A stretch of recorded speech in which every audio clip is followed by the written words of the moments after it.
الحمد لله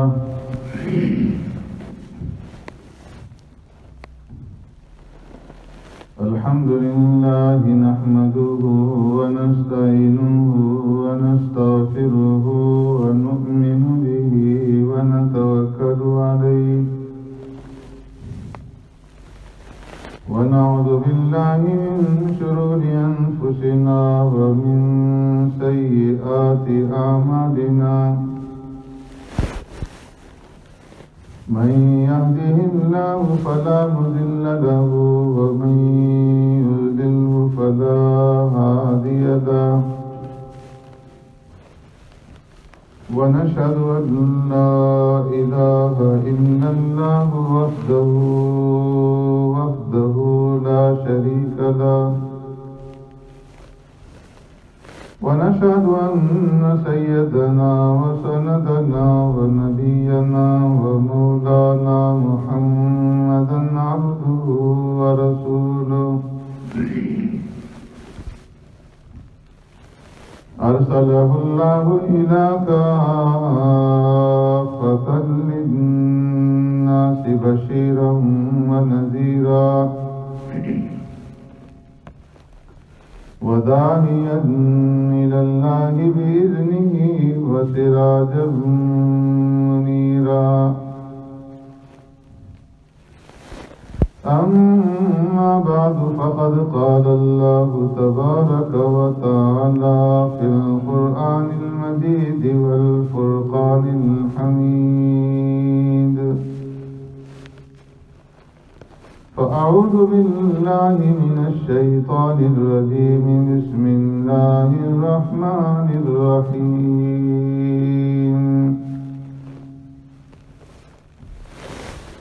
يا أيها الذين آمنوا كتب عليكم الصيام كما كتب على الذين من قبلكم لعلكم تتقون صدق الله مولانا العظيم يا رب صل وسلم دائما أبدا على حبيبك خير الخلق كلهم هو الحبيب الذي ترجى شفاعته بكل هول من الأهوال مقتحم يا أيها الذين آمنوا إيمان ولو كتب عليكم الصيام